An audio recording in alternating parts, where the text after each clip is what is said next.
everyone, and welcome to Film Geek Time Machine. I'm your host, Austin Kennedy. This is the co-host, Tim Kaiser. Let me say my fucking name. Tim Kaiser. I'm Tim Kaiser. Hi. Hello. And this is the podcast where we're going back in time because I have a time machine. So, yes. What am I going to do? Because I'm a film geek, we're going to go back in time and see movies in the theater and do like marathons all day. Because seeing movies in theaters is great. That is. Because there's other people around that make noises, and sometimes the coloring isn't great in the theater. Or the sound goes out. The sound goes out. Isn't it fun? I'd rather do that than just sit at my nice giant TV at home. Well, I want to go to travel in 1970 fucking 2. Yeah, that's what we're doing. So this week we're going back in time, or we went back in time to June 26, 1972. That was what we did. And what we do is we normally will look at the paper and then we pick 5, 6, or 7 movies depending on if there's a drive-in. And there was this week. We went to it's the middle of summer and we're in Minnesota. Yeah. And if you are allowed to go outside Minnesota, you're legally required. Right. So we looked at the paper and we picked 6 movies, 2 at the drive-in to go to. And what we do is we look at it and we each kind of pick one. But just like we do every week, we want to make sure that we can actually see the movie. So we're not just picking random movies because we're actually going back in time. So we have to see them. So the times have to work out. So sometimes there might be a movie like we can't really get to because it doesn't really work out with the other movies. So because we're actually there. Yeah, we are actually there. We're actually seeing the movies. Yeah. We travel through time. That's right. So of course they already know that we're not cheating because there's no way to cheat. There's no way to cheat. I guess actually we have a time machine. We could cheat. We could. We could travel back 10 minutes to go see a different showtime. Okay? That's true. It wouldn't be that hard. Well, anyway, so we're gonna. I have the paper pulled up right now, so we're gonna take a look. I'm gonna tell you what we didn't pick. These are all the other movies that were out. There's lots of movies. There's a blaxploitation movie called Cool Breeze. Yeah. We did not see. I kind of wanted to see it. I mean, I kind of want. We always have a lot of things. So I'm like, yeah. I'd like to see that. They had reissues of 101 Dalmatians. Swiss Family Robinson was out. That would have taken all day because Swiss Family Robinson is like 8 hours long. That's a long movie. It's 2.5 hours for sure. Yeah. Play Misty for Me. Clint Eastwood. The Hospital with George C. Scott. Where's Papa? Dirty Harry with Clint Eastwood. There's a lot of holdovers to it. There's some other drive-ins that we didn't go see. Magnificent Seven, El Dorado and Waterhole Number 3. We almost did that one. We almost did because that would have been cool. That would have been a cool one. I mean, we have the first 3 Bond movies we're playing in one theater. Oh yeah. There was a triple feature of Dr. No, From Russia with Love, and Goldfinger. Yeah. That would have been kind of fun to talk It would have about, been, except for after 1.5 Bond movies. I'm like, we're gonna watch more fucking Bond movies right now. Bullets, Bonnie and Clyde. These are like holdovers, and The Godfather was actually out, so we did not see The Godfather. We did not. When did it come out? Oh, it is right there. It's we right could there. have seen it. Yeah, we could have seen it. Cabaret. Hey, there was a musical. Yeah. But that's what you said. You just kind of watched it. I had actually watched it somewhat recently. Fiddler on the Roof. Nicholas and Alexandra. Here's the one that I really wish we had watched was Fiddler on the Roof. Yeah. Because I've never actually seen Fiddler on the Roof. Oh, cool. Oh, yeah. I've seen it. It's good. What's Up, Doc? Woodstock, the concert for Bangladesh through the darkness. God damn it. Why did we see these other movies? Because when we're looking at the paper, we thought, let's go check them out. We can't fucking cheat, even though we have a goddamn time machine. All right. Well, no. So this time, what do we pick? We picked these 6 movies. So our first movie is Puppet on a Chain. We both have never heard of this movie. I had not heard of this movie. And I consider myself a pretty big film geek that I haven't seen everything. I admit that. But I usually have heard of everything, and it's very rare that I come across a movie that I've never heard of, and I've never heard of this movie. The reason we saw this movie, because on the there's poster, a little blurb in the poster: the boat chase will keep you hanging on the edge of your seat. And we saw that, and I'm like, oh, we got to watch it now. Okay, yeah, so spoiler alert: that thing's not fucking lying. That boat chase was fucking awesome. Jesus Christ, is that thing cool? Our second movie we did was Play It Again, Sam, starring Woody Allen. Skyjacked. A disaster movie with Charlton Heston, The Cowboys with John Wayne, and then at the drive-in we saw 2 B horror films, Frogs and Vincent Price and the Abominable Dr. Phibes. Okay, because I was willing to make spoiler chase in spoiler alert the first one because it's literally the first thing we're going to talk about. Yeah. I have to be quiet about the others because we aren't going to talk about those till we get to those. That's true. One of them is going to have a lot of volume involved. Oh, no. You're going to be screaming. Yes, oh, no. Well, I scream anyway. Okay. All right, yeah. So the first movie... before we do it, so don't forget, the music back in... when we went back in time, the most popular music, so I always like to look at the charts, and it's what we're listening to on the radio. the number one song was "Nice to Be With You" by Gallery, and at first we were like, I never heard of this song, and then we listened to it, like, oh yeah, I've heard of it. I couldn't have named it. no, And I didn't know who the name of the band was. Well, then we were listening to it, like, oh they yeah, must yeah, have yeah. been a one-hit wonder. Although, as I can see here on Well, your that's computer, their album, yeah. I see, like, is that the album? Or That's is that their like, album. That's their album. That's all. That's got to be more than one. That was a double album. I There's don't like know. 30 songs. That might be a double album. And then Neil Diamond's song "Sung Blue." Billy Preston had a song called "Out of Space." The Fifth Dimension had a song, but the one that we were listening to, the Jimmy Castor bunch. This one I did not know. Troglodyte Caveman. It's a pretty funny song. It's crazy. It's like a novelty song, I think. Yeah, I it guess sounds it's a novelty song, But but yeah. it's got a funky groove. So that's the time. So just to get in place, that's the time that we went back in time to 1972, June 26th. So let's go ahead and go to the first movie, Puppet on a Chain. So yeah, we picked it because because the poster says boat chase. Yeah, and we had never heard of it. No, and I'm like to say, oh, I've never heard of this. Yeah, maybe it's good because we're trying to find the gems, the hidden movies. Yeah. And every once in a while we'll find them. And so this is this is based off of a screenplay or a novel by Alistair MacLean. Now, Alistair MacLean I'm familiar with because he he did a lot of adaptations of his work and were in a lot of films, especially in the 60s and 70s. Where Eagles Dare with Clint Eastwood and Richard Burton, Ice Station Zebra. Oh, Ice Station Zebra. That's the Howard Hughes film. It's Rock Hudson. No, then, that was Howard Hughes' favorite film. Right. Oh, it was Ice Station Zebra. Oh, I didn't. And when that. he bought a television station in Vegas, when he lived in TV, he would literally call them up at night and say, "Put on Ice Station." He had fucking Netflix. Wow. Before Netflix existed, because he was the richest man in the world. So I was like, okay, so this guy's, a pretty popular novelist. It's spy stuff, usually intrigue, whatever. So this one is about an agent, and his name is Sherman. He's American, but he definitely comes across like he was British. Kinda.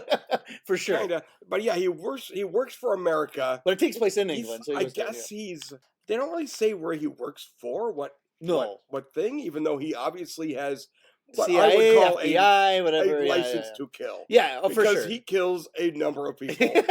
And there will be no repercussions. No, yes, he does. Okay. So he goes on, but he's investigating a heroin ring. And so there's and there's and you don't know who it is, and he's like following leads to different places, and then he also has this partner this girl, this contact. Yeah, whatever. She was weird. He meets her. I guess she works for the same organization. She doesn't particularly come off as being good at her job. And then like halfway through the movie, you're like, oh, they were a couple. Oh, I get okay. Well, sure. I wasn't even clear if they became a couple, or just did it, before. or just they used to know each other and said, because he then tells her that him and the wife got divorced. Like that's ago. Right. Yeah. So I guess I don't know. Now they're gonna pound it out. I don't know. Right. So the rest of the movie is him just trying to figure out where the heroin's coming from and stuff like that. So there's car chases, or not car chases, a boat chase, and some fist fights, and of course there's a twist. So then we find out there's someone behind it. That of course he appears to be famous. Yeah. Because the bad guys are talking. At one point, there's an assassin. Yeah. Who's like the first shot of the movie, the first thing in the movie is the assassin kills a bunch of kids who have smuggled in there. Yeah. Or something, or they're going to report. Yeah. Well, actually, you don't really know why he kills them. Okay? No. They don't really explain it too much.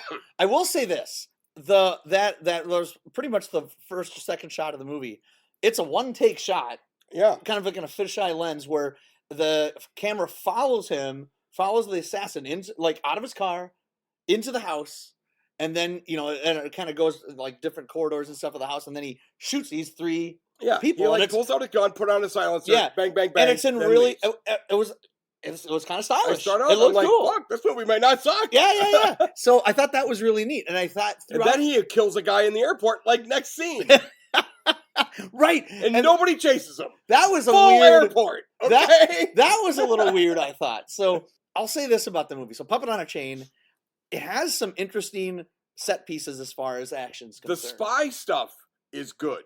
Yeah, the relationship stuff is terrible. No, okay? It's not good. I also had a problem with the actor who plays Paul Sherman.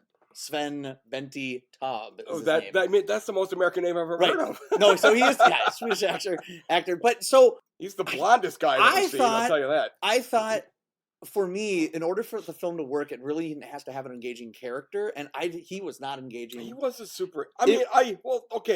Relatively, like, this is really early on. The assassin is following Paul Sherman. Yeah. Which is fairly American version of whatever. He's following him. That whole cat and mouse thing was really good. Oh, no, like, that was great. Yeah. And then he kills the assassin, and I'm like, I thought that bad guy was going to last a lot longer in this movie. Okay? No, I thought some of that stuff was good, but in order for me to really get into the action scenes that are, like, to care about the action scenes, I had to care about the character, and I didn't. No. I didn't.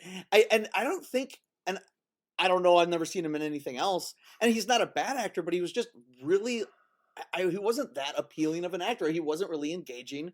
Like, I feel like if this, I mean, obviously, if you get someone as a high caliber as like Steve McQueen, put him in the movie, and boom, you got a movie there. Yeah. But this guy didn't really have the charisma or the charm. Well, when he's doing action stuff, he's great. Well, I mean, he's convincing you in physical things, for sure. Yeah. He's in the shape. He has a move where he will pull you and then flip you over with his feet. It universally kills you. When he's fighting that one guy on the boat, and then he flips him, over to off the boat or whatever. That was awesome. And he killed the assassin the same way. He grabbed him and did a flip. He flipped him into a wall, and the guy's neck got shattered. Oh yeah, that was awesome. Like, oh shit, that's just how he kills you.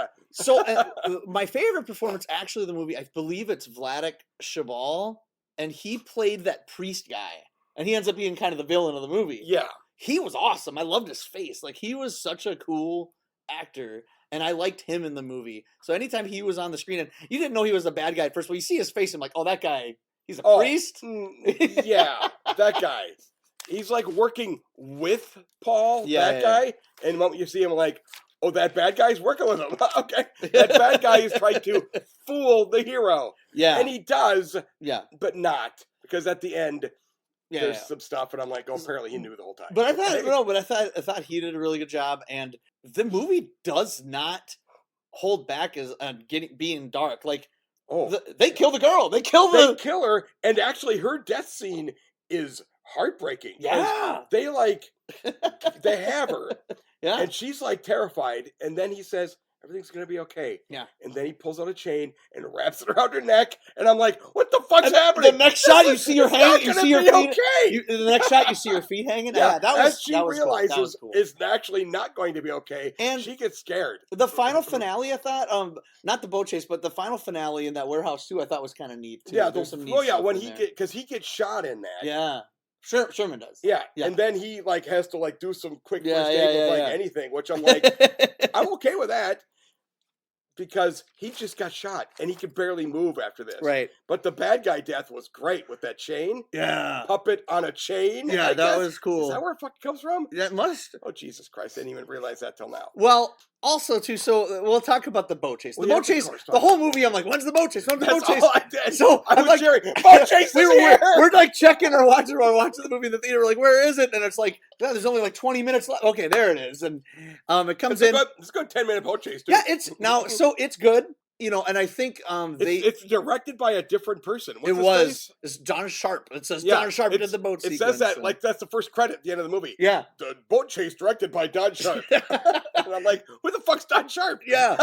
So it's good. It's done really well. Again, I just had that problem with that. I didn't care about the character that much. That I was just like, I don't really care. Once you get to the boat chase, I don't give a fuck. I just want to see a boat chase. Yeah, and it delivers. And actually, this is right after it goes full spy movie for like the last half hour. Yeah. The girl gets killed. He finds the girl, which is a complete coincidence because they end up in the same area. Yeah. Okay. Blah blah blah.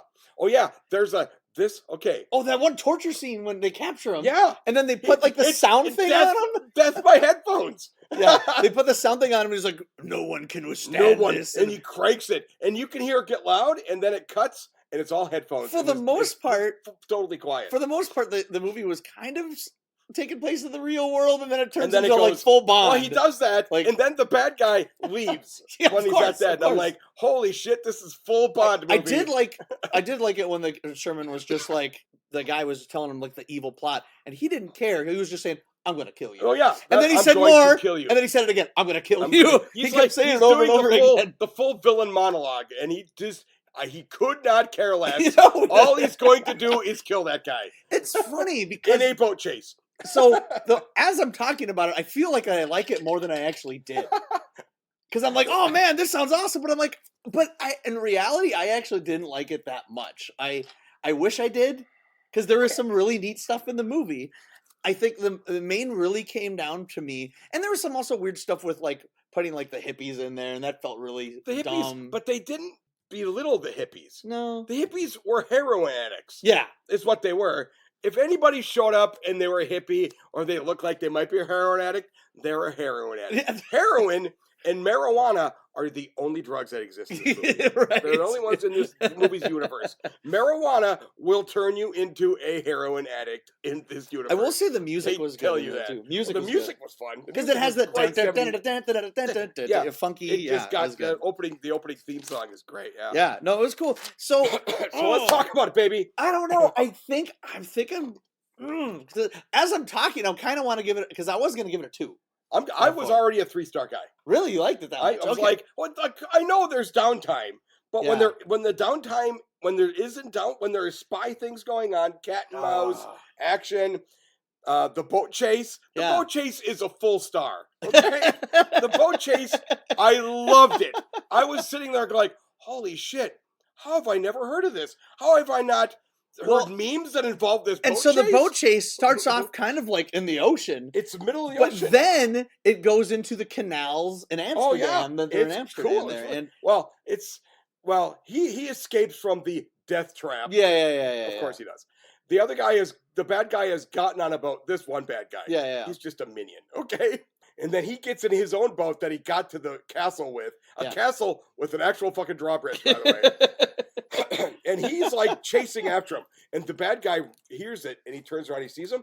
Then the bad guy pulls out like this double barrel shotgun and points at him. So he starts doing this crazy jump maneuver so that he doesn't get shot. But then the guy pulls the trigger and I'm like, did they forget to put sound in there? Because I'm like, oh, this is bullet. That was weird, empty? yeah. What happened? Okay. But then the bad guy turns around. The bad guy's in a bigger boat that I think is faster, but the little guy, the good guy is in a smaller, big yellow boat. Yeah, can turn on a fucking dime. I did think that was cool that when they're kind of like playing that cat and mouse game around the corners in the canal. Oh, and then they're like he's creeping around the corner and having the gun. Chase is there's no boat movement for part of it, and I loved it. He's like barely creeping along. Trying to edge around the corner of the birds of the like wall. fly and he makes the bad guy shoot early. Yeah, it's 100%. Oh, he totally luck bonded his way out of this. Okay, so I don't know. The more we're talking about it, that I kind of want to give it a high rating. So I might give it. I think I'm going to go 2.5. But okay. I really just did not like the lead actor, and I just didn't care about anything going on in the movie. But the action set pieces are good. That's what I would say. The lead guy. I don't know if he's done anything ever again. No, he has. So I looked at stuff. He's there. I don't know. I didn't recognize him anything. He's the blondest human being I've ever seen. Okay? I'm like, holy shit, that dude's blonde. But he works for America, apparently. Okay. Yeah.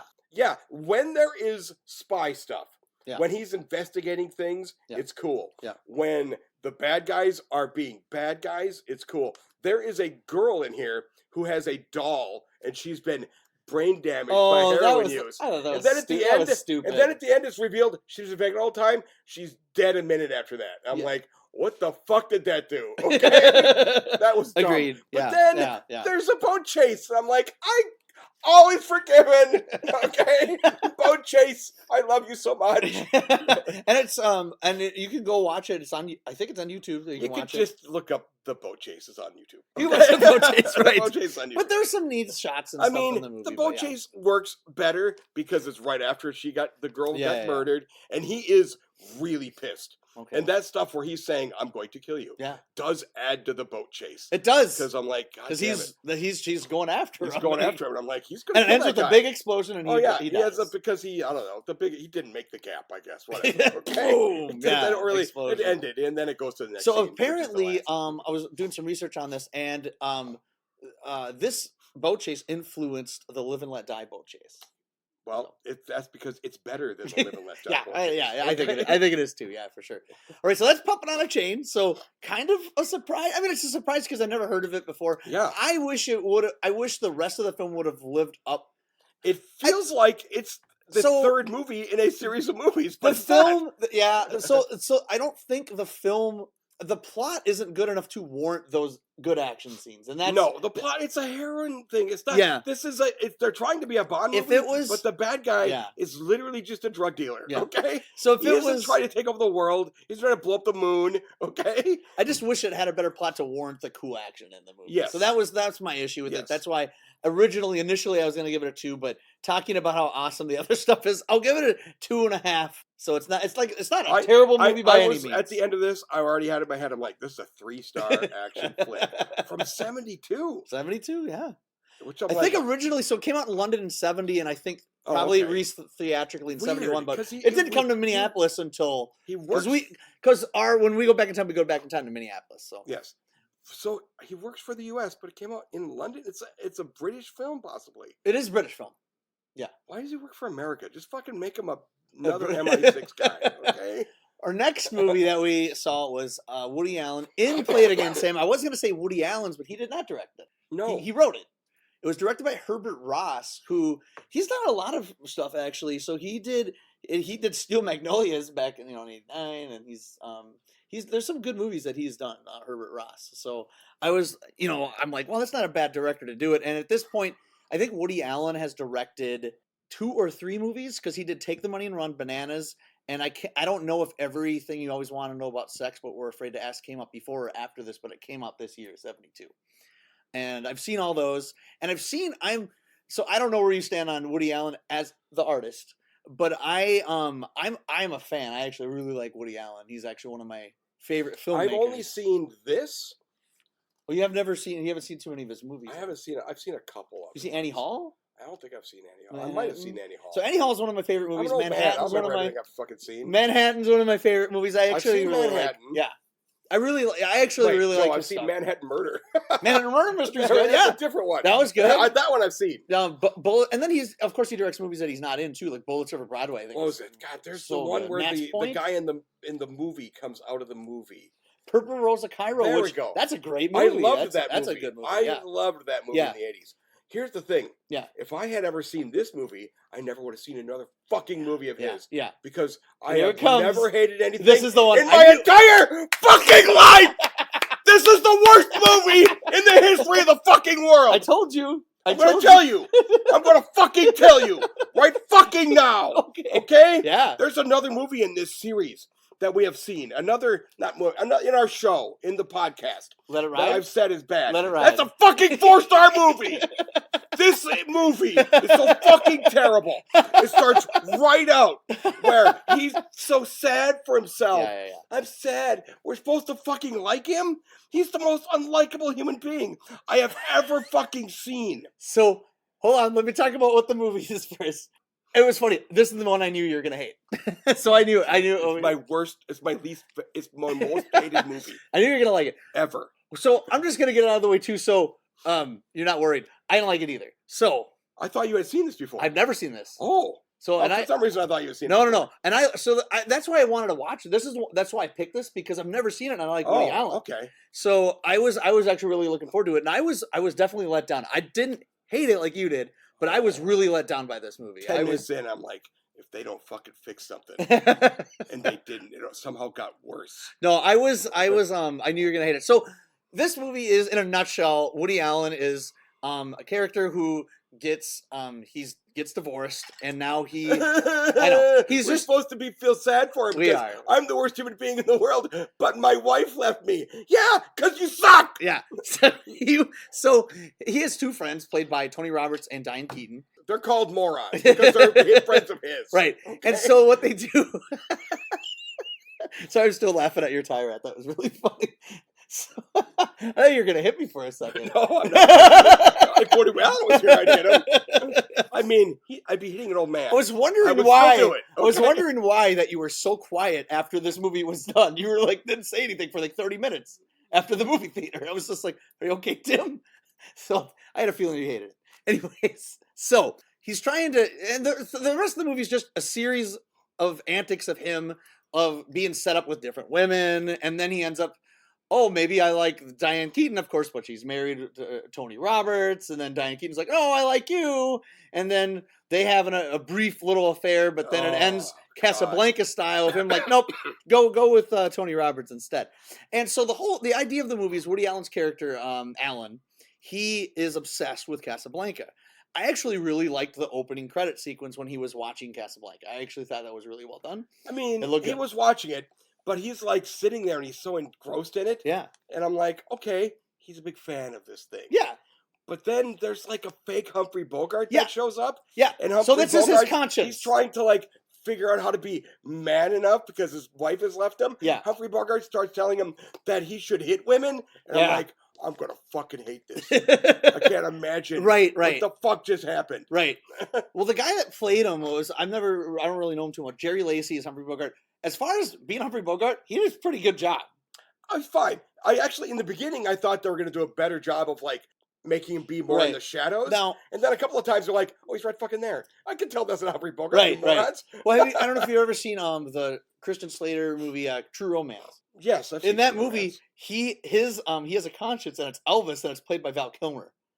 Quentin Tarantino wrote the script. He said he got the inspiration to do that because of this movie, which was I'm not saying he liked the movie. I'm just saying that's why he got the idea to do the conscience of the. There's a couple of times over here. I'm like, I'm gonna try. I'm gonna fucking try. I'm gonna try to find anything in this that I kind of think is. So I usually really like Woody Allen and his persona. Well, now this was based off of a stage play.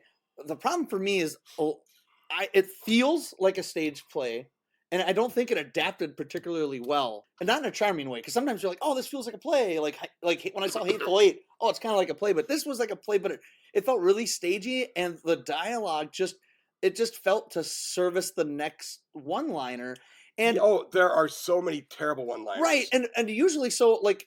The movie that he wrote and directed after this, called Sleeper, is full of that, and it's such a fantastic movie. I saw Sleeper as a kid. I enjoyed that. Great. But Sleeper is more slapsticky, crazy, weird humor. Yes. This is trying to be this thing, and then periodically he pulls out a hairdryer that like tries to blow him away, and I'm like, what the fuck just happened? This is not supposed to be in this movie. I thought that was funny. So my favorite parts of the movie didn't make sense to be in this movie. My favorite, and that's what I think it was trying. It was trying to do this balance of slapsticky and. But that was like the one scene with lipstick. That's not balance. Right.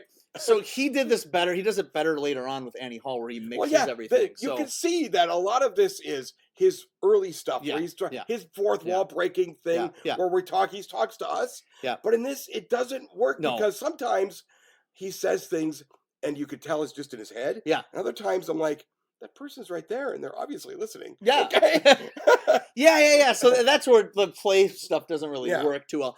But I actually laughed. I did laugh out loud when he did the blow dry thing. I was already enraged. I thought his physical comedy stuff, like the scene when the actress, I don't remember the character name, but the first person they set him up with was the actress Sharon, played by Jennifer Salt.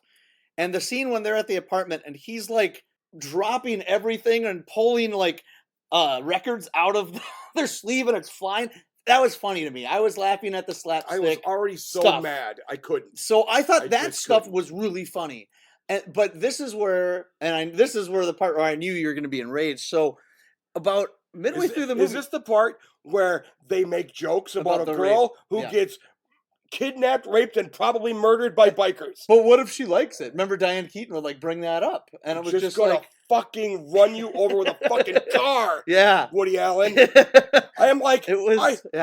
Why is Diane Keaton horrible all of a sudden? Yeah. And she was like laughing about this girl who's been murdered. And then they're like, what the fuck just happened? Well, then there's he even has fantasies where he's pretty much like attempting to rape someone almost, right? I'm sorry. And then he was Diane Keaton. He does attempt to rape Diane Keaton. He does. And then she comes back. And she comes right back. And I'm like, I've never hated you. I hate everything about this fucking movie. Yeah. It was. I was literally sitting there, and I'm like, "What are the fucking rules for walking out of a movie?" Nope, can't do it. was seriously considering asking you. I'm like, can we get out? What are the rules for just walking out of a movie that literally tells you? What if the movie literally is trying to brainwash you into being a fucking Nazi, which isn't what this is doing? No, but it's trying to brainwash you into being an abuser of women. Right. Okay. And also, I was missing Woody Allen's, because I actually like his directorial style, because he does a lot of more long takes than like Herbert Ross was doing. So for me, like I said, I didn't hate it, but I ended up really not liking the story. I didn't care. I didn't want Diane Keaton and Woody Allen to be together. I knew it was going to happen. I'm like 20 minutes in, and I'm like, they're going to end up fucking together, and I just fucking hate it. It's gonna be so fucking. It was just obvious, and also I'm like, I'm gonna fucking hate it. But I also could tell this is just where he learned the fourth wall breaking stuff. Yeah. That goes on. Well, I think because he did this play in 1969 before he even made a movie, directed a movie. So this was him. So I'm gonna give it. I know it's gonna be way too high. It's a 2 for me.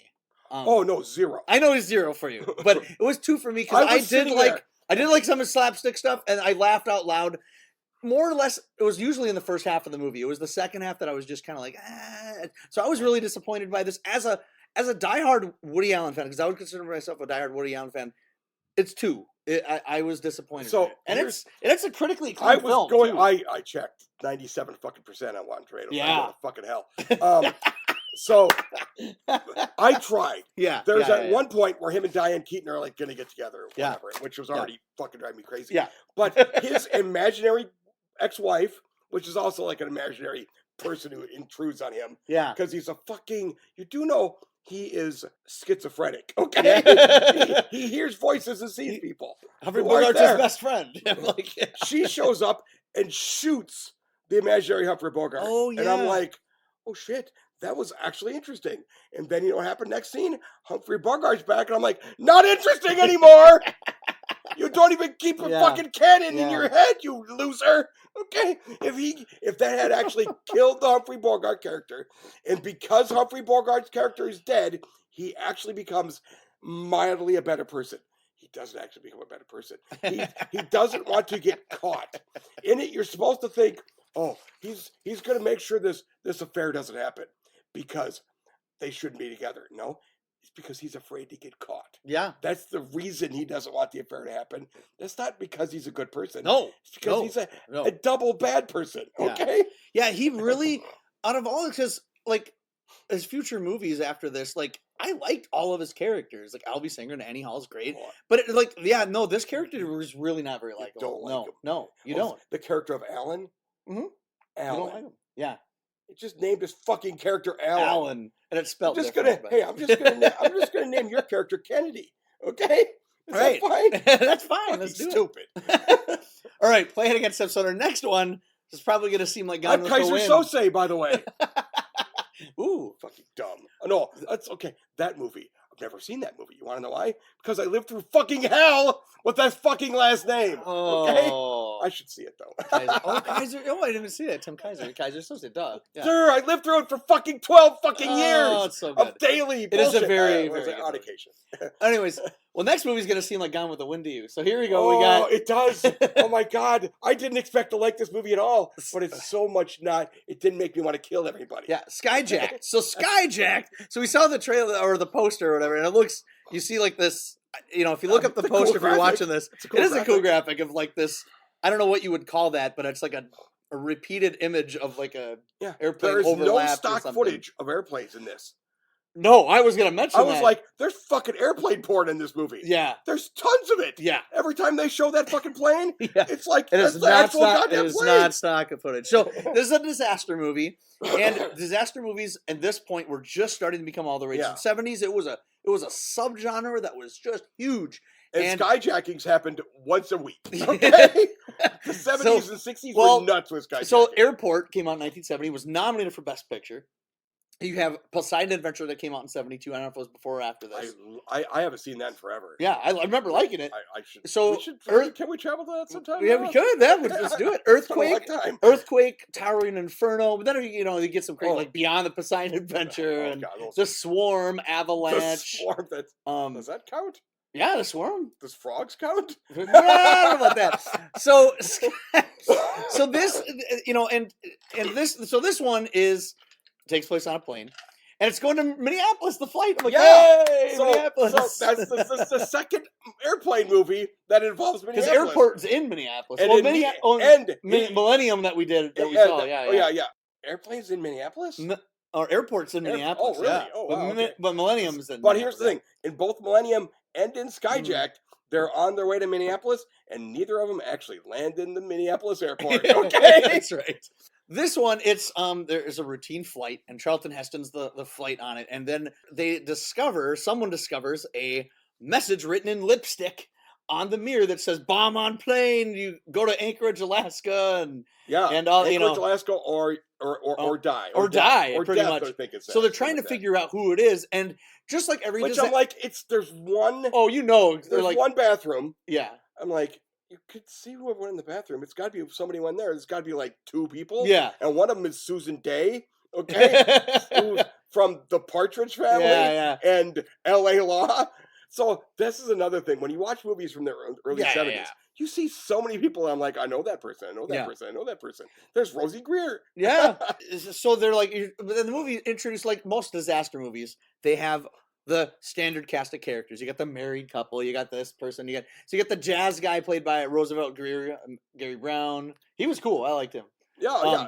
And then he was cool. And then you got James Brolin, who's this like army guy, and Walter Pidgeon plays the senator, and then you have so it introduces everyone in like the first little part of the movie. The first half of this movie is a mystery as to who the person who is Skyjacked. But as you can tell by the performance of James Brolin, you can tell it's James Brolin. They tried to like make you think it could be this old guy. Okay, it could be this other old guy. Oh, it could be the black guy. It could be the senator. It could be Rosie Greer, but not really.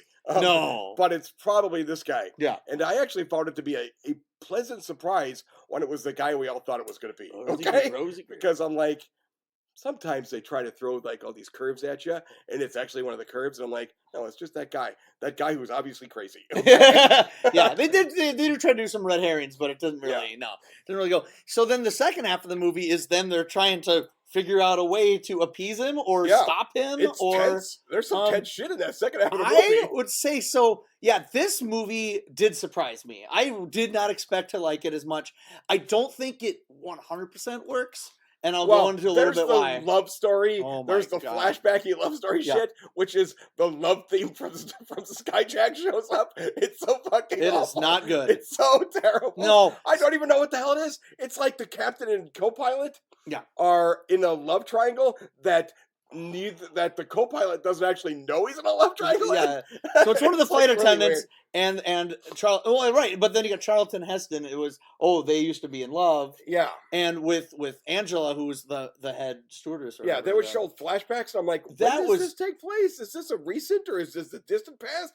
Does this because he was having because he was having an affair with his with this girl. Yeah. And then you don't need any of that. And then later on, they show him with his wife, and it's like there's a fucking skyjacking. You don't need any of that shit. No, okay? none of. There's a pregnant lady who gives birth on the plane. Which I'm like, is this airplane? Fucking this full airplane movie. And it stinks because of that stuff. Like, as soon as that comes in, it's like laughable. You're like laughing at it. But some of the skyjacking stuff, that stuff is actually done really well. He is scary insane. James Brolin. So he pulls a fucking grenade and pulls the pin on it, and he just holds it in his hand for like 20 fucking minutes. He goes a little over the top. Yeah.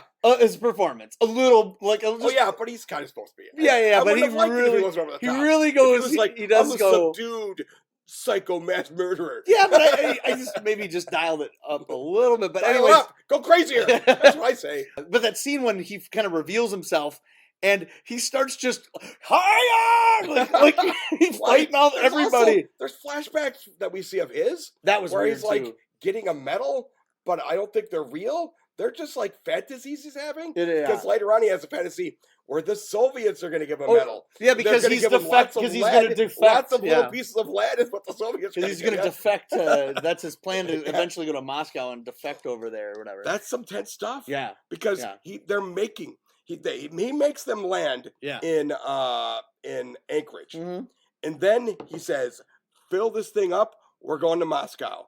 Yeah. And Chuck Heston is like, we can't make Moscow. And he goes, I made you come to fucking Anchorage because I did the math. We can make Moscow from Anchorage. Wow. Yeah. And he's like, okay. They do get some of the people off the plane. Yep, they do. At that point. Well, pretty much using mild weird pretty much trickery. anyone that's not in the supporting cast is off the plane. Anybody whose name you've never heard before. Okay. All the extras are off the plane. Well, a couple of the other stewardesses do get off the plane at the point. And I'm like, the they've girl, been a character in this Leslie movie, but they also Uggam. left. Leslie Uggam. She was the black one, and she was awesome. Like she was awesome. I wanted her to hang around Well, because she was like the hottest one. Well, and also too, when she leaves, she looks at Jason Momoa and she's like, "Up yours," you know, like that was awesome. Screw you, buddy. It was like, that was great. But anybody who was in first class is really what it was. Yeah. Had to stay. Had to stay because they were the paid cast. So yeah, yes. You've been paid to be in this movie. You're staying for another week. Okay. So this is directed by John Gurman, and he did a lot of disaster type stuff. I believe he was one of the co-directors on Towering Inferno. He also directed the 1976 remake of King Kong. So really, yes. He also that one does not. I believe he also directed King Kong Lives. So oh my god, King Kong Lives. Is one of those movies that's so bad. Yeah, no, I agree. It's fucking amazing. Oh no, I like King Kong Lives. The fucking giant artificial heart that they create for. Whatever, different movie. We're not talking about. Oh, I'm gonna digress a little bit. Sorry, I have to go to King Kong Lives. And King Kong Lives. So there's this scene. Have you seen the movie The Big Hit with Mark Wahlberg? Yes. So there's I was thinking about that recently because there's that one guy who had never jerked off before. Bookie So there's a scene. There's a scene in the movie where it's a running gag in that movie that he has to return King Kong Lives to the video store. Is it King Kong Lives? It's King Kong Lives. I gotta watch that movie. Anyways, I gotta watch that movie. Wow, we really digress. Okay, back to Skyjack. So the film itself, it's directed pretty dang well. I think the direction is good. As you said before, at the start of this, they didn't use any stock footage of this of airplanes or anything. The photography in the air is fantastic. It looks so good. Even like the scene when they almost collide with the small plane, the Barnstormer plane. Wow, like that looked really cool. Yeah, that was really cool. well done. That was nifty, and they just had to 50-50, and it's like, I don't know where it is. I got to turn one way or the other, or we're gonna die. There's also the time when the Russian MiGs are like zooming past them. There it is. Yeah, that's so great. And then I would see them coming in, and I'm like, is this finally stock footage? No. And then they cut to the scene. There's a little picture on with here the 707 with the they're all flying next to it. And I'm like, nope. I mean, those must not be MiGs. They just mocked them up. I don't know what MiGs look like. Right. They weren't actual Russian planes. Okay? No. But they had them fly right next to it. I'm like, Jesus. They really went overboard on this plane footage. And I'm not the biggest Charlton Heston, but he does fine in this movie. Oh, yeah. He did a good job. I read a review after watching it. Yeah. And one of them just said, Charlton Heston was literally designed to be a pilot. He does He looks exactly like I would. Whenever you're on an airplane, you imagine a guy who looks just like Chuck Heston. Was he in one of the airport movies? Airport 75, maybe? I have to check to see. I don't think he was in any of those. Okay. There's George Kenny is in like 3 of them. Yeah, he said he is in 3 of them. I'm going to say this. So I'm not. Disaster films aren't my. I'm not a big fan of disaster movies. So I actually. Well, here's the thing. This is not a disaster movie because like 2 people died. Right. And one of them's like a reporter that you never knew. I actually like this better than Airport. So that's not saying much. No, it's not. Well, Airport was nominated for Best Picture in 1970, but it's like it's not that great of a movie. No. Even I'm not a big fan of Towering Inferno, but this is a kind of tight thriller. If you can get rid of that lovey shit, I agree. You can make this an hour and 20 minute movie by cutting 10 minutes. Yeah, because it's an hour and 41 minutes. This thing fucking zips by. It's tense. It'll make you feel good. Oh, and then the beginning of the movie, I love the pre-title sequence because the pre-title sequence, you see Charlton Heston get ready to get on the plane, and it's like, oh wait, that thing's gone. There is some weird stuff there. They don't Chekhov's gun stuff. Because they're walking up there, and he's like, "Oh, you got to repair this thing. You got 10 minutes to fix it." Yeah. I'm like, "That's gonna be a big deal later." Never gonna talk about that again. Okay, not a thing. No. And then they go to they introduce all the people in the airport, and then they show like this. There's actually a really good close up zoom of like the makeup lady zooms up to these lipsticks 3 times. Yeah, you're like, well, what's up with the lipstick? And then one of them's gone. Yep, and then all of a sudden they show and then later on the lipstick is. He also uses it. They show him writing a note on a piece of paper, and they show him actually doing it. Yeah. But you just see his hand. Right. And I'm like, you can see it at that point. It gets worn down, and I'm like, right. But it wasn't worn down. He already wrote on the window. But whatever. Okay? But then, look, it's cool. It's so cool they have the shot, pre-title sequence, and then the plane takes off, and then the title "Skyjacked" and the music pop, pop, pop, pop, pop, and like, that music was awesome. There's some banging tunes. And I've never heard of this composer. Perry Botkin Jr. is this composer's name. I could see on this magical interwebs here that you've clicked on a link with him. I did. I had to look up what he did, but he didn't do a whole lot. But his score is fantastic throughout the movie. And this is the second best score in one of these movies. Absolutely. It's miles behind that one. Yeah. For me, and then it gets to the climax and stuff, and spoiler alert, James Brolin gets killed. Whoa! But the way he gets killed is awesome. Gets killed by commies. Yeah. The Russians shoot him, and then he lands on some grenades that boom! Because it didn't look that fake. It looked pretty good. It looked pretty good. The practical effects in this was pretty good. When I say boom, he doesn't actually explode into a million pieces. He's just there, more dead. Well, it's just like the middle section of him gets blown out. It isn't comedic or anything. It's like, holy shit. That dude's fucking super dead now. Okay? There's no sequel for you. Right. And then it's funny, because if you look at the beginning of the movie, it says Charlton Heston, and then whoever played Angela, I can't pronounce her name. Is it Yvette? Yeah, Yvette, I would say that. Yvette, her name is above the title. Because the love story is the most important story in this movie, Austin. Well, and I feel like that it's a commonplace around this time period too, is that they always have to kind of shoehorn, like in Puppet on a Chain. They got to shoehorn that in. You don't need it. You don't need the love story. You don't. You didn't need this. Here's the thing. In that, in Puppet on a Chain, they could have just begun really good friends. Right. They could have known each other for a long time. They don't need the love interest shit. No, because when she dies, it's supposed to mean something. So okay, you don't need the love interest for that. I'm gonna mildly recommend this, because I think a lot of the disaster stuff and the plane stuff's good, but I really did not like the love interest. Oh, the love stuff is terrible. It comes in and it's so bad. Well, because they did the first flashback, you hear the music, and all of a sudden you see Charlton Heston pushing her on a swing in slow motion. It's so. And I'm like, what? I'm like, that felt like Airplane. That felt like it was making fun of. That was parody. That was a parody. Making fun, but I think it might have been. It was just, I don't know how to direct this. Maybe that was a second directing group or something. That was By the way, good. we need, and whenever those happened, it was just Chuck and her. Yeah. They were the only ones in those fucking flashbacks. Yeah. And so I legitimately think that might have been a completely different crew. It could have been. Well, it could have been, because I don't know if you've ever heard of second unit direction. Yeah, that's probably the second unit. It's probably second unit doing that, because it was just them. Yeah, they literally went to Chuck's house. Yeah, because he was by far the most famous guy in this movie. Yeah. Well, Rosie Greer is not unfamous, but for completely different reasons. Right. Okay. I'm gonna give it a 2.5, and it's a strong 2.5 out of 4, because the other stuff is pretty dang good in the movie. I was expecting this to be a terrible film.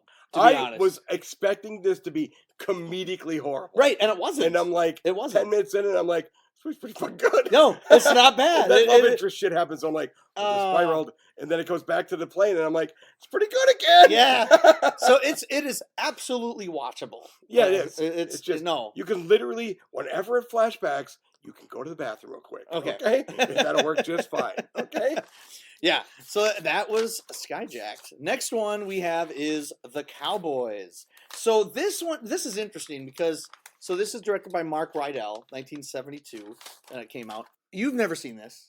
I had seen. Oh, you had seen it. Okay, so I'm watching it, and I'm like, okay. Oh, I've seen part. Well, here's the thing: when the cook shows up, I'm like, oh fuck, I've seen this. Yeah. But then I kept sitting there waiting for like the deja vu moment where like I've seen that scene, and I'm like, that never happened. But I'm like, but I've seen this. I've seen parts of this movie. See, okay, so maybe it's on TV when you were a kid. I must have. Yeah. It was like when I saw him show up. I saw it a few years ago, and so I picked this because we're looking at the things, and you said you didn't see it, so I was like, oh, let's go check it out.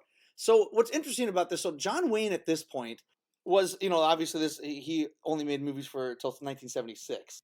At this point, he was still making the Shootist. Yeah, the final one. Yeah, I've seen that. Yeah, that's good. He's pretty good in it. Yeah, like his last 10 years, he was just shooting out movies, probably like 2 to 3, sometimes 4 movies a year, and he was still doing that. And most of the time, they were westerns.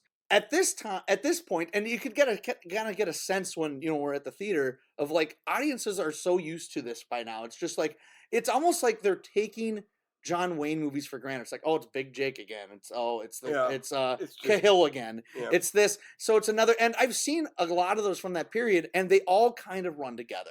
They all kind of run together. I haven't seen as many of those as you. And they all kind of feel the same. This one does not. It does not feel the same. This one has some special sauce in it that makes it. Billing. He is the lead actor, but this is not a story about John Wayne's character. No, this is about those cowboys. Yeah, and by boys we mean 15 to 12-year-olds. Yeah. So this movie, John Wayne, and he doesn't play a sheriff or a marshal. No, he plays a cowhand. Yeah, and so he owns a cattle farm. Yep. What do you call it? Ranch. Ranch. There we go. So and he's used to always, every season or whatever, like, oh, I gotta bring the cattle over and get some money and so I can survive the winter. Well, a gold rush in this town came, and so everyone has gold fever, so they all left for the mountain. So he doesn't. Yeah. There's nobody they heard there about possible gold. Right. It's like a 2-week ride away. Right. So these people are gone, and they ain't coming back for a month at earliest. No. Okay? And so he doesn't know what to do. He has no one to go, and he's still married, but he had 2 boys that he said gone bad, and so he doesn't. They're not around anymore. Does he say gone bad? He said gone bad. He said they gone bad. Did they get killed by cops or something? They never said. Okay. They just said they gone bad. I don't know if he killed them or if, I don't know. Who knows? Mysterious. Anyways, so he gets the idea from someone by Slim Pickens. Slim Pickens is the only scene where Slim Pickens is in it. Yeah, I'm like, I want more Slim. Yeah, you don't need him. But so he kind of tells him, "Hey, check out these boys at the school. They're another 8 to 15-year-olds, And so they go over to the schoolyard, and he's like, I don't know. Make a long story short, he hires a bunch of kids from the school to go on a cattle drive. Because he just needs anybody that'll do it. Right. And so the first 45 minutes of the movie is him kind of teaching them the ropes and how to do it at the ranch. Yeah. What I like about this movie, this movie's 2 hours and 10 minutes. That's not a super long movie. Well, okay, and also keep in mind there's an overture in the beginning and there's an intermission. Yeah. So this movie's 2 hours. There's 2 hours of movie here. Right. Okay? But what's great about it though is that I think the movie I like how the movie takes its time. Oh, it does. It doesn't just it goes along, boom, boom, boom, stuff's happening. There's kids. There's bad guy characters that don't show up until like halfway through the fucking movie. Yeah. They get him on the cattle drive, and then one of the kids is played by a 17, 18-year-old Robert Carradine. Robert Carradine plays Slim, one of the main kids. It's Robert Carradine. I didn't know who any of the kids 12 were. years later was Lewis on Revenge of the Nerds. So there he is. Lewis, Revenge of the Nerds. So what happens is they end up going on the cattle drive, and then Bruce Dern's in there. He shows up and he's like, "Hey, do you need some help? With to the cattle drive? I heard that you need some hands." And he's like, "Well, who have you worked with before?" And Bruce Dern says, "Oh, this person and this person." Makes up shit. Yeah. Obvious lies. Yeah. And then he's like, "Oh, you worked with him? Well, he died 7 years ago, so you're lying. So get out of here." I was literally a pallbearer at his funeral, so I'm super sure he's dead because I killed him. So, that's what he said. So right away, Bruce Dern loses points with John Wayne, and he's like, "Get out of here." He's like, he says, what can I do about it? If you're lying to me, I'm not hiring you. Yeah, he's like, I don't. Because he also has like 15 kids already. Right. He need more people. Well, he's like, we used to be, we just got out of jail, and sometimes people don't like that. Like, well, I don't care that, but you lied to me. So that's, that was the main thing. He's like, I don't care that you were in jail, but you lied to me. Get out of here. Probably because he had sons that were horrible criminals. Yeah, we don't know. Right. So, anyways, then he hires a cook played by Roscoe Lee Brown, who's really good in this movie. He's great in it. I really like him. I guarantee people who didn't know anything about this movie, and I was one of them, because when he showed up, I'm like, fuck, I've seen this part of this movie. Yeah, he's really great. I've seen him talk to these kids before. Roscoe Lee Brown, and he's black, and that comes into play because there's they talk. The kids that somehow never seen a black guy before, right. And I'm like, don't you kind of live in the South? Well, it's the West South, so I don't know. It's like maybe it wasn't as common, maybe, and I guess they're in like Montana, actually, yeah, which is not the South. No. And it's funny because they bring up race, but I don't think it was necessarily racist. The only people who say anything... Well, Bruce Dern's racist, but that's his character. Yeah, but the kids weren't. He's the villain. The kids actually... they do drop the N-word, but they're just like... It was just a common word back then. Yeah. They only say it the one time. Yeah. they're just like, wow, so you're just like us. I'm like, is Yeah, is even your thing black? He's like, yep, it's black too. Yeah. Well, it's better. And well, the kids at one point steal a bunch of booze Oh yeah, from Roscoe Lee from Brown. Roscoe. Yeah. Um, Nightlinger's his name. and Jebediah Nightlinger. Yeah. they're like, and him and Roscoe and John Wayne watching them get drunk. Yeah. And they're like, that dark skinned bastard could better than my mom. And stuff like that. And I'm like, yeah. So this movie is definitely trying to be like, be accepting of everybody. Yeah. But don't be accepting of bad guys who lie to you. Okay? So I mean, okay, fine, man. Right. So the rest of this, so the movie's kind of like a coming of age story with these boys, trying to go through those. And there's also the little subplot too, because then there's another is that comes by, and is he Mexican? That other kid that comes in? Yeah, I wasn't clear. They didn't like him. The other kids didn't like him. Yep. I wasn't sure why. I'm like, is he Mexican? Is he Native American? Yeah, I wasn't sure if he was Native American. Yeah. He was better than the other kids. Yeah. He does save one of the other kids' lives. Yep. So they let him in, and so they kind of become friends. Yep. And then at the end of the movie, here's the thing. I'm somewhat concerned. I'm not concerned. Not concerned is not the right word. I'm like, there might be a chance we just don't spoil the end of this movie because people should fucking. But I don't know. I have to spoil it. So okay, we're good. I have to, because what I have to talk about, like what I like about it. So, anyways, and I kind of knew about it going in. What happened? Oh, sorry, we forgot about a thing. Yeah, music by John Williams, which is great. It's a great overture starting up, and it's wonderful. I'm just like, wonderful. Holy shit. I'm just enjoying the hell out of this. It's so and there's good. Literally a black screen that says the word overture and music. Yep. It is so good. And so I saw in 1995, I saw John Williams live in concert.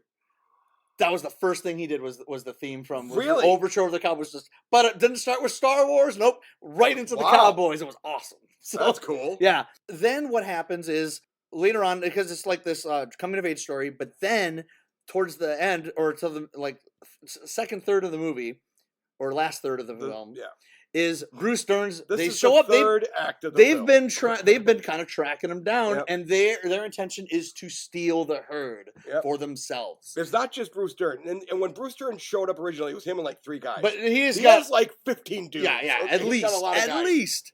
So he shows up, and he kind of he's being mean to the kids. He's smacking them around. He's beating them up. And one of the kids threatened him he threatens him with a knife and putting it to his one throat. Kid, because the one kid sees them. And he's like, "Don't you and tell he's him." Like, he doesn't kill the kid. No. Oh yeah, I'm sorry.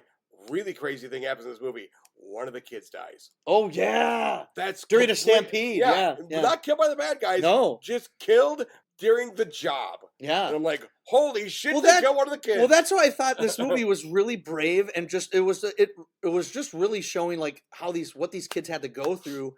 And they didn't even need the villain action part, but it was still awesome. No, yeah. So when this part comes in, Bruce Dern confronts John Wayne, and you're just like, I'm like, oh, I can't wait for John Wayne to fucking kick this guy's ass.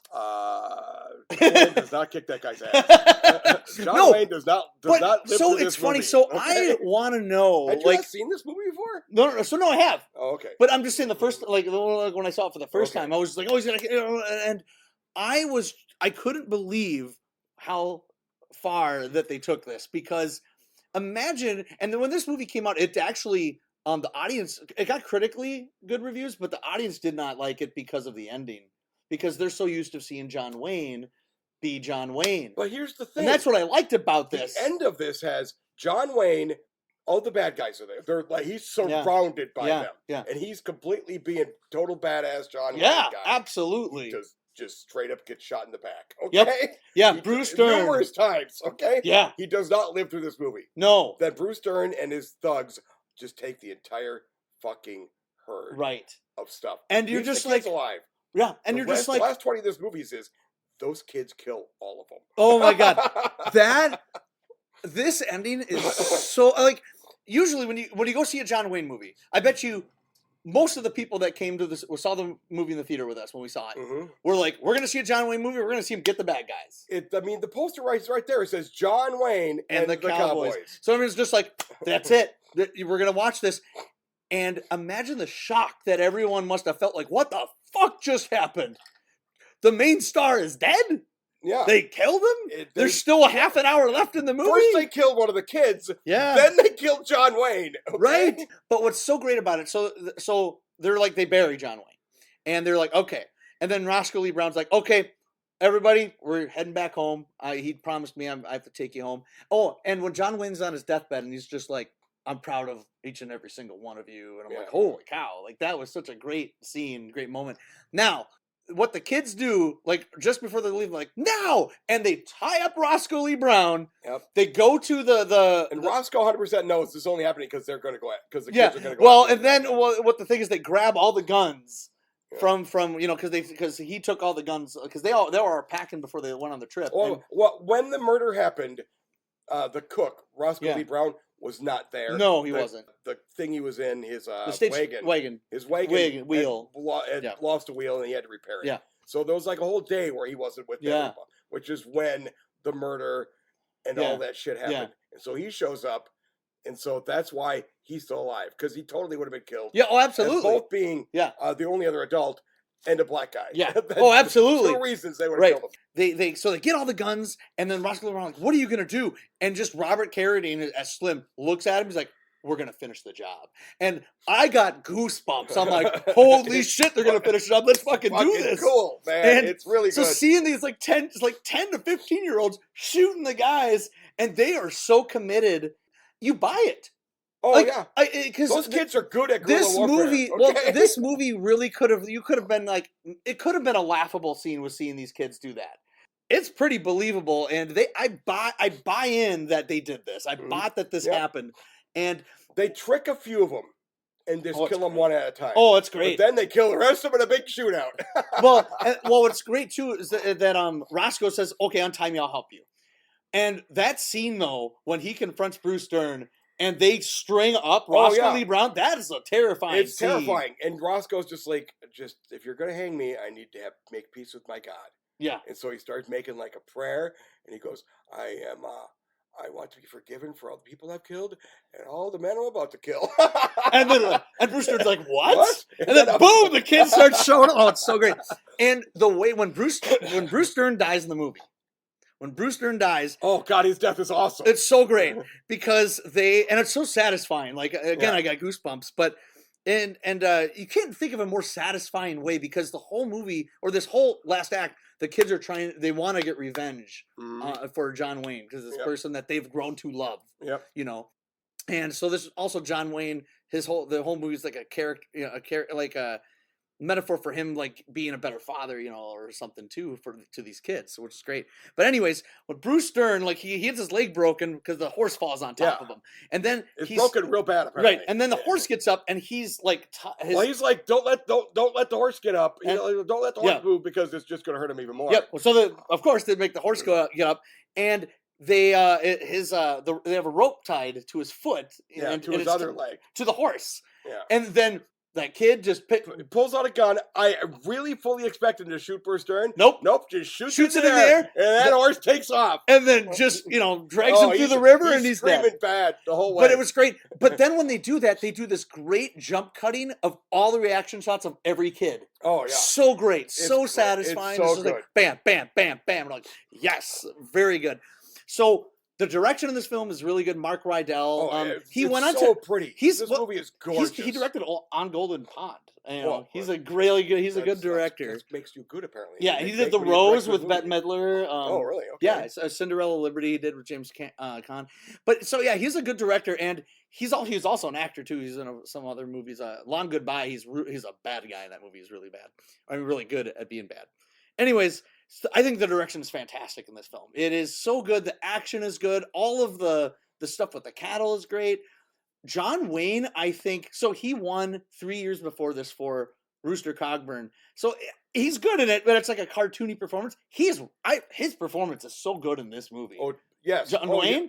This is one of his best John performances. Wayne. Oh, yeah. Absolutely. This is probably he should have been nominated for it. He's so good. Eventually people find out, as I have read about John Wayne, people found out at the end of his life that John Wayne could actually fucking act instead of just be the same person in every movie. Oh yeah, no, he can act. Yeah, this might be where it started, because he's like pretty legit. He is a great actor. There are times in this where he is still just John Wayne. Yeah. Okay. And the stutter scene is cringy. Okay, where he like just yells at the kid to teach him because the kid stutters until he stops stuttering, and now it's completely magically fixed. Well, it's great But I'm because he like, goes, "You son of a bitch!" Because he's doing it out of anger. So he's no, I I understand. still like that It's scene. still, it's not The as only bad. I thought this when I saw the kids at John Wayne. I thought this was the one where he throws some kid in the pool or throws the kid into the water to teach him how to swim. That's some other movie apparently. So I feel like that it's funny because if you look at John Wayne's filmography from this time period, like during this, like from 1970 to 1975, this movie stands out for being way above those other ones. Because this movie is like, he did a movie the next year called Cahill and Train Robbers. They're okay. They're generic Westerns. This is not a generic Western. No, this one is. It's so good. Bombastic. Yeah. It just has a good director. Yeah. It has spectacular soundtrack. So every time there's music, you're just like, it's really good. Fuck, this movie good. So I have this book called The Directors. Oh, look at and that it has movie. interviews with directors, and they go movie by movie through them. And Mark Rydell's in here, and he's got something to say, which I thought was kind of funny. Okay. About the Cowboys. So he has a story where he was going to shoot a scene. Well, he was really worried about doing this movie because Mark Rydell is like, well, I'm a Jewish liberal, and John Wayne is known for being a pretty far right wing. Yeah. Know? And so he was like, I don't know if I want to do it with him, so I'm not sure. He originally had in mind he wanted to do George C. Scott. Oh, to be the main character. Yeah. That would and so I'm not going to say that would have been bad. No, I'm just going to bad either. He had a meeting with them, and then he was like, wow, he's actually super nice. Well, on the set, the scene right when they go in the beginning of the movie, when they go on the cattle drive, and he goes to Roscoe Lee Brown, is like, all right, let's roll him out. So that shot has 100 horses and like 50 cattle. There are 1,500 head of cattle and 100 horses. Yeah, watching this, I'm kids. Like, this is not 2022. When there's cattle, those are just fucking cattle. Okay? So this is what Mark Rydell says in the book. He says, we have to roll the film when I think it's ready to start 1,500 head of cattle. And so cattle say go. Somebody has to nudge the cattle in the back, and they begin to push the ones in the front, and then you begin to see the rippling effect. That's when you call action. So John Wayne's sitting over there on his horse, and his first line to Roscoe Lee Brown is, let's move him out. So I'm waiting until I think the cattle is ready. And then John just decides it was ready, and he rolled up and said, let's roll out. And he became enraged, he says. He says that, Duke, don't ever do that. Don't ever do that. You're an actor here. Go back to your place, and I'll tell you when we're starting. And after he was done, he was like, oh, shit, what the fuck did I do? I'm going to get fucking murdered. He said, I'm going to get fired. There were a lot of people watching. I humiliated John Wayne in front of all these people. So he went home that night expecting a phone call that he was going to, and for sure enough, his wife was like, yeah, you already have 4 messages from John Wayne. He's like, oh, that's it. I'm done. And he gets a call, and he's like, hey, let's go to dinner. He's like, okay, this is it. This is the meeting. And they had a meeting, and they drank tequila, and he never didn't bring it up again, and he called him sir for the rest of the production. Oh, wow. Isn't that's pretty cool. It was so like, apparently, if you yell at him, he respects you for it. The fucking director of this movie. That was pretty neat. Which is odd, because he made 700 movies by this point. And another funny anecdote, too, is that when Mark Rydell was at that dinner with him, John Wayne goes to the bathroom, and it's in the book here, and John Wayne comes back, and the right side of his pant leg is all wet. And he's like, what happened? And he's like, happens to me all the time. He's like, what do you mean? It's like, I'm taking a piss, and then someone recognizes me while they're peeing, and like, you're John Wayne, and they piss all over me. Oh, Jesus Christ. I think that's funny. But so anyways, yeah, the only misstep in the movie, not that it's a really big misstep, the only thing that was really unnecessary, there's a scene in the movie where they encounter some prostitutes. Oh, yeah. You probably could have cut that whole scene out. It's a completely added thing that doesn't do shit. It doesn't. It's kind of funny. You know, it's kind of funny. It's kind of funny because the kids, well, there is a funny joke because the kids were talking about, one of the kids was talking about first time he saw a naked girl. Yeah. And John Wayne's like, I saw a naked girl first time in that town too. It's probably the same one. Probably same girl. Yeah. No, that was funny. So, but that was the only part was just like, I think that keeps it from being an absolute perfect film. Yes. So for me, but I am the stud. Wow. But the stutter part. The stutter part. That was real ironic right there. Okay. The stutter. The stutter part was my thing was like, mostly because as you just found out right there. Periodically I have a stammer. But yeah, this is a great movie that if you're one of those people that are like, I don't really like Westerns, I think you should watch this movie. Oh no, this is not a normal thing. No, it's good. And so it's an easy, high, strong 3.5 for me. Oh yeah, I'd give it a 3.5. It's so good. I would also say 3.5. It's excellent. Yeah, very good. Yeah, Cowboys. I was glad. So I saw it before, and I liked it even more this time. So it's great. And seeing it on the big screen that's the way to see it. So now we're going to the drive-in. Yeah, baby. It's frogs. We this time we stole a AMC Gremlin. AMC Gremlin. That's right. We had to steal a Gremlin. So frogs. This is AI American International Films again, and both of these films are American International Films, directed by George McCowan, starring Ray Milland and Sam Elliott, clean shaven. Yeah, I did not realize it was Sam Elliott until I saw it in the things, and then he popped up. I'm like, holy shit, that's Sam Elliott without a mustache and probably 27. So we picked it. Well, you picked the movie. You're like frogs. I'm like, and the poster has a frog. Look at that fucking poster. It's amazing. With the fucking hand. That part never happens in the movie. No, it doesn't. So I don't know. Maybe that last guy got ate by frogs. frogs. Sam Elliott plays Pickett Smith. What a great name. And he in this swamp, and he stumbles upon. He's like a nature photographer, right. / ecologist. Yeah. So the opening is actually kind of creepy because he's taking pictures of like nature, but then frogs are just ribbiting it away. That's not the first time you're going to see random frogs. Oh my god, it's the whole fucking. Don't play a drinking game where you have to drink when you see frogs. You'll be dead 20 minutes in. Okay, so many frogs. Well, he stumbles upon there's these guys. I thought it was a couple on a boat, but it's brother and sister on a boat. They almost run into Sam Elliott. His canoe goes over and their speedboat pulls up and gets him like, oh, sorry, we didn't mean to do that. I was just doing a joke. Well, let's come back to our mansion on this island and you can change your clothes there, and then we can play tennis or badminton. So they go there. Make sure and then you take your shirt off, hot guy. Right, and then they meet. He's pretty hot. Oh God, he looks amazing. Yeah. Holy and shit. So in the movie, so then they go to the mansion, and that's where Academy Award winning actor Ray Milland, who won an Academy Award 1945 for The Lost Weekend. Does have to walk around in this movie? No, he's in a wheelchair, and he's this crazy Clint Crockett, or not Crockett, but it's just Crockett, the guy. Crockett, Jason Crockett. This crotchety old man. It's going to be his birthday then the next day, which is the 4th of July or whatever. But everyone, and he just brings his family and relatives, and they bring friends too. Like that one guy brought that one girl. Yeah, it was weird. There's the family, then there's random friends or girlfriends or boyfriends, and then or servants husbands or wives, 2 servants. Yeah, there's a lot of people on this island. Yeah. One of the guys is missing, so then Sam Elliott goes and he finds his body, and it's like there's a bunch of snakes and shit on it. Not a character in the movie. No, because the first time you see him, you see his dead body. Yeah. Okay. So they see him, and they're like, okay, this guy's dead, and then he tells Ray Milland about it, but he's just like, you know what? Let's worry about that after the celebration. I don't care. I don't want to know about it. That Ray Milland character is real garbage. Oh, he is. But I will say trick. This Ray Milland was having fun playing him though. Oh yeah, he was. He was having a good time. I did read some stuff about this one. He was wearing a toupee the whole time. He came out a whole bunch of times. It's a deep south, man. It is sweaty and garbage. So, in a nutshell, things start happening. Like the dead body, but then there's baby alligators and butterflies and lizards, and they start attacking people and snakes. This movie is called Frogs. Not one frog kills anybody. The last guy gets killed by frogs. I mean, we don't see him. Frogs start jumping on him. Yeah, then again, they're frogs. You can't make frogs do shit. No. They do have a lot of them, and they do stack up frogs for different shots. Yeah. Here's a stack of 3 frogs. Right. Let's take a picture of it. Right.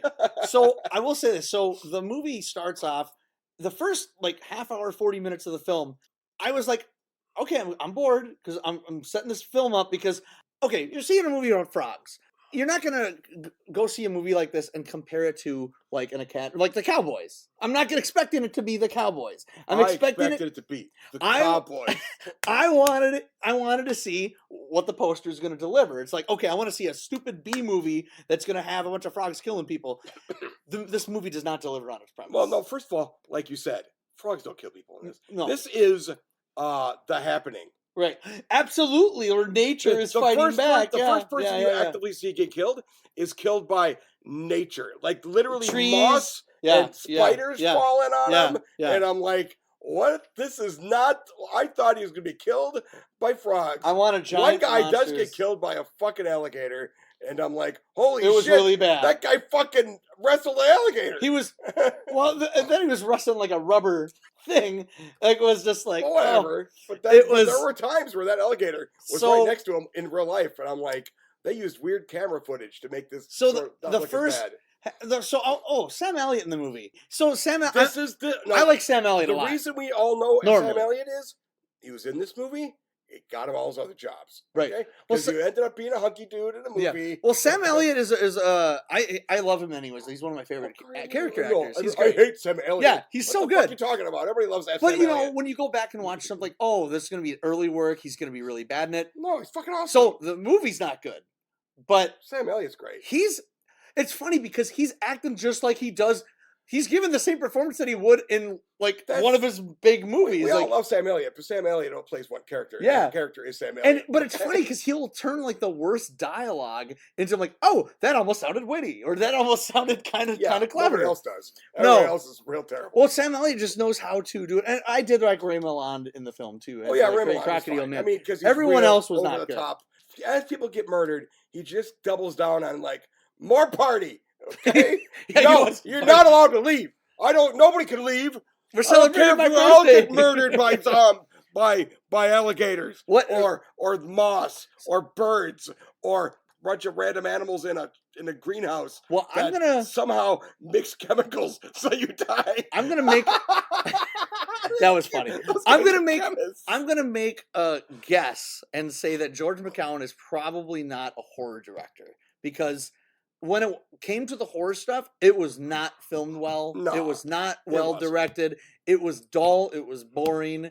The second half of the movie was really disappointing because they're building this up. They're like, okay, there's going to be things coming over. It's going to take over everything. And then when any of the kills happened, it was not good. And not even good in a laughable way. It was just kind of bad. The most laughable stuff is every once in a while they just cut to more frogs. Yeah. More frogs. Right. And then let's go. Cut. 3 different shots, 12 frogs in each shot. Okay? Frog. Yeah. Frog. And then periodically they'll be hanging out in a room. Just in a room. And then there's a snake hanging from the ceiling. And they never fucking noticed. There's the tiniest snakes too. They're not even big snakes. There's some big snakes. Later on. Yeah, but I mean, that one whatever. That one cook, whatever. Yeah. I don't know what she was, a maid maybe. Yeah. She's like making the table. Oh, that's right. And it's just hanging from the chandelier. Hanging from the chandelier, not above her head, right in front of her face. Fine.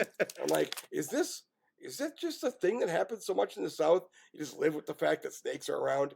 Maybe. I think so. We live in Minnesota. We don't know. Okay. One of my favorite funny things that happened in the movie is towards the end of the movie, they're trying to escape the island. They get the 2 kids and the lady that he. That's right. There are kids in this, and they don't kill any kids. Lame. Yeah, okay? Right. This movie didn't have balls like Cowboys did. Does not have fucking balls to kill the kids. So, and when you're doing a horror film, you gotta have balls, I think. So yeah. So they're on this canoe, right? There's no horror. There's a snag. There's a snag on the canoe. So he's got to get out. Oh, God, so what does he do? Right. He takes his shirt off. But then he goes in, and the water doesn't even go up to his waist. So why did you take your shirt off? Didn't know that. I was just like, because that chick is hot. If anything, you should take your pants off. My shirt. Right. And then later on, he has an excuse to take his pants off. Yeah.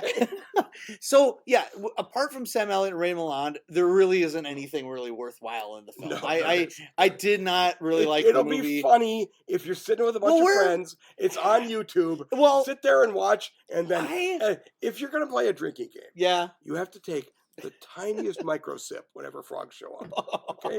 Because you will die. Mm-hmm. I'm not kidding. Yeah. This movie is an hour and a half long. There are probably 300 different shots with frogs. At least. I would say there's at least there's more than one a minute. Okay, more frogs, and then or they'll just pan down. Oh look, there were frogs here the whole time.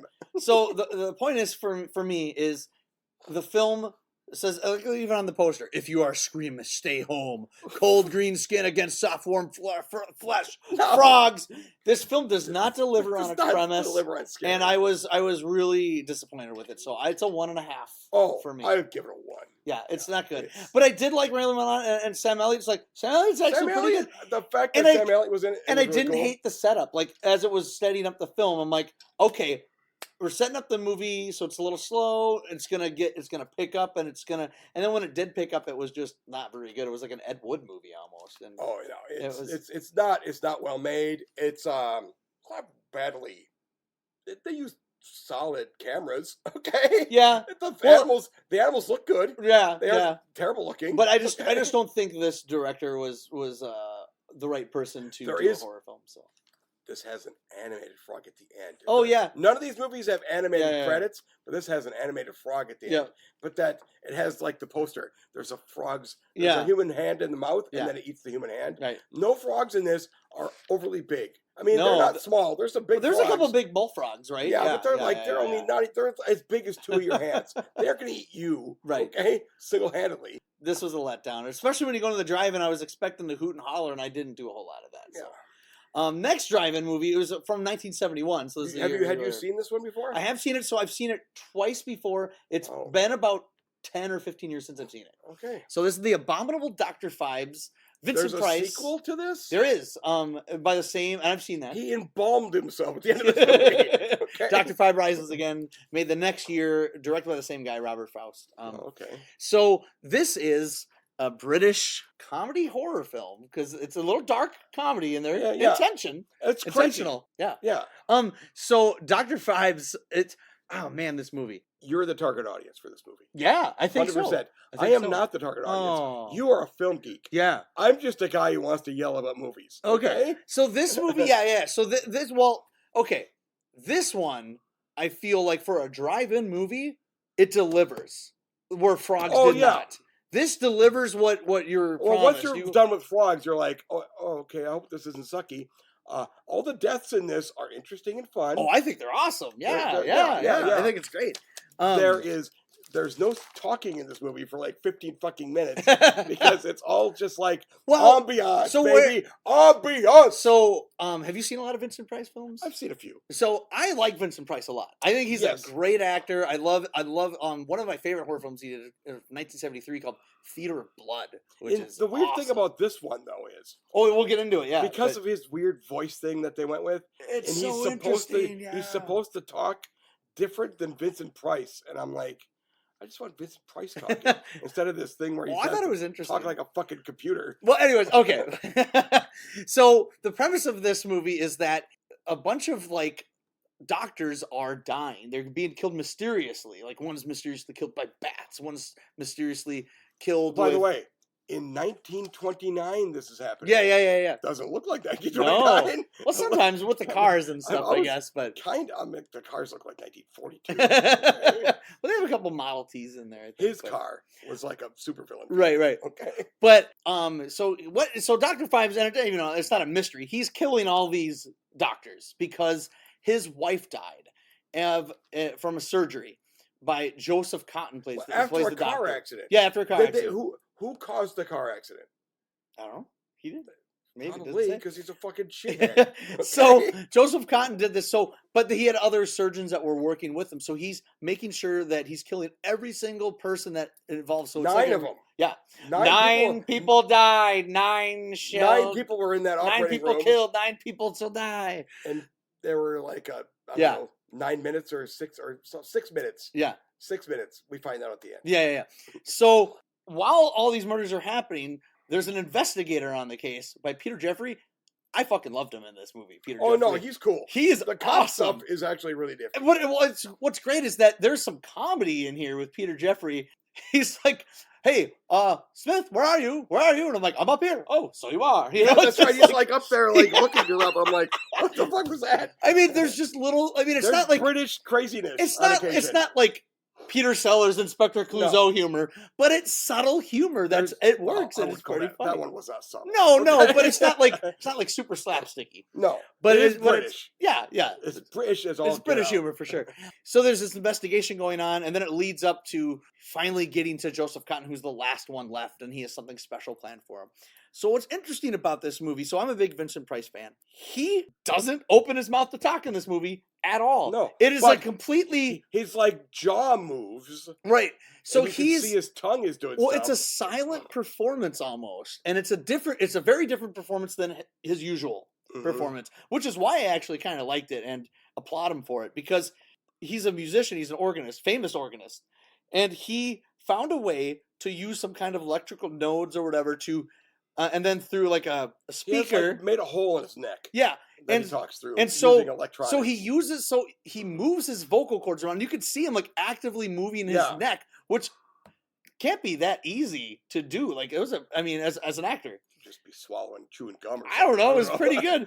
And so, and then when he does that, then a speaker has Vincent Price's voice, but it's more of a monotonous, like robotic voice. Nine shall die. That was kind of the thing I found annoying. I'm like, I want Vincent Price. Vincent Price can orate, baby. Right. And in this, he's not allowed to orate. He's allowed. It's his funny. Acting is kind of nifty, but the voice is just like. So I wish he could still be Vincent Price, and he should be able to. The first time that I saw this movie, I had your reaction. Okay. I actually, the more I watch it, this is the best time that I watched it. I was really into it this time. First of all, I like this performance a lot. I thought the art direction in this film is so good. His lair. Oh yeah. When the way his art direction for his lair, and it's bright and colorful, like an MGM musical. Like it's bright, and this is why I'm saying you're the target audience, because I thought that was cool. Yeah. And then 20 minutes in, I'm like, we're gonna do this some more? I have to watch another fucking hour of this? So they did I've already seen all this. He has a band that plays. It's like an animatronic band. Yeah. And they're not it's people. But it's so creepy because they have like these paper mache close up of one of their faces. Well, they have like, holy shit, that's creepy. Well, it's like paper mache or whatever. It's like, it looks so cool though. Yeah.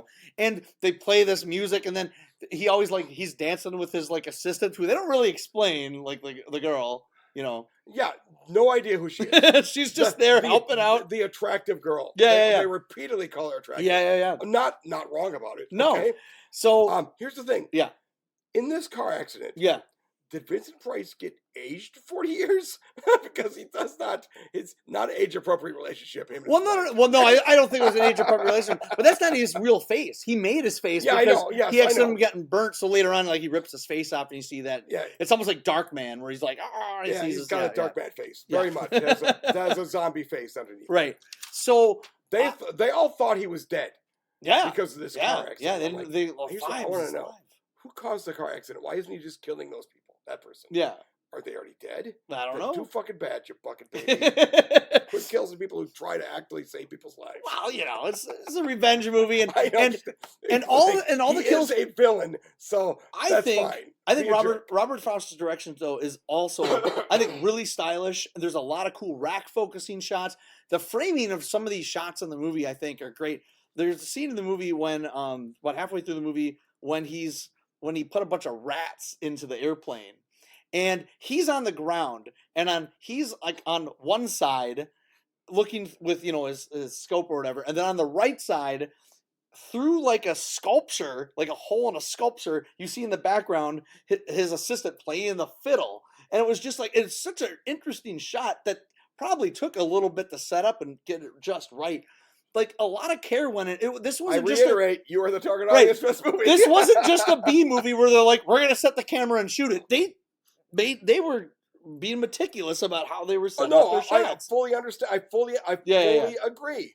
And so it's just that for people who isn't and are more like me, 20 minutes in, I'm like, the kills are cool. Can we see more of those? I mean, there's quite a bit. There's a lot of them. There's still also periodically they go back to the castle, and then we're gonna watch 5 minutes of, I don't know, violins or him playing the organ. Okay. Well, I don't need to fucking this anymore. I also liked how because it's weird. I liked how weird this movie is. It's almost like Lynchian a little bit. It's a weird movie because there's scenes of him just dancing or playing the organ, and He they have like- like weird he like- sideways angles, and He like waltzes with I don't know whoever she is. yeah, and And so, Vincent Price, not very good at waltzing. I know. This, okay. Like, but I mean, no, granted, you're in a horrible car accident. No. Okay? no, I thought that was cool. But with Vincent Price character, I like all the weird shit. Joseph Cotton I thought was okay, but I really liked Peter Jeffrey as the inspector. I thought because usually in these types of movies, when the killing's not happening, you're kind of like checking out. But anytime it went to the inspector, I was still like watching him because I Yeah. thought he was great. That And one, then I didn't hate. He also has a superior who just shouts at him the whole time, Yeah. and he was funny too. I thought I'm don't There's get even me a- wrong. I'm not going to sit there Yeah. and call this a bad movie. no, okay. It's just not. I'm not going to give it anywhere near the rating you're going to give. I'm gonna give it a 3.5 out of 4. I'll give it 2.5. 2.5. Okay. I really enjoyed it. So the first time I saw it, actually the first 2 times I saw it, I'd give it a 3. But watching it this time, I just appreciated more and more just watching just everything because I knew the movie, and so I was just watching just everything come together and just the art direction and the way it's framed, and for coming up with something schlocky. I mean, this film delivers on its premise. You get the kills, you get and it's just I think it's really stylish. It's weird. I think it's a fun This movie. is So the I did end really of like the it. day Yeah, thing Last for me thing. here. The Yeah. last thing we watched. yeah. So I was getting pretty beat. So it does. How did they figure out the 10 plagues of Egypt thing? The cops? Yeah. They just did. Who cares? It's like, okay, I was just not sure because if he messaged them or if he left a thing. Well, they Right. found like that's right. They found like an ankh. They found like a thing that Yeah. had hieroglyphics on it. Was what it was. Right. Something like that. Well, it does so. I believe the sequel takes place in Egypt. I think so. Why does he kill people then? So I don't. What's that one about? So I've that one I saw over 20 years ago. I do remember liking it. Of So, course, I knew you um, liked it. Okay? but so, no, it was still. Is it made by the same guy? Yeah, it is. And it still So has Vincent Price in and it. it still got weird shit Doesn't have going. that hot chick. Yep, and No, it still has. She got killed by acid. And it by still has way. the guy that plays Trout, so he's still in there. She got so. killed by acid in this because Vincent Price is stupid. Okay. No, I thought, like I said, this is a fun movie. So that was our trip back in time. Our trip. I back- made it almost to the end before I almost coughed to death, Ralston. I think best movie goes to Cowboys. Oh yeah, Hands the down. Cowboys is hands down the best movie. Yeah, it's so good. Figure out Best- what the worst movie is for both of us, actually, probably. No, Frogs for me is the worst film.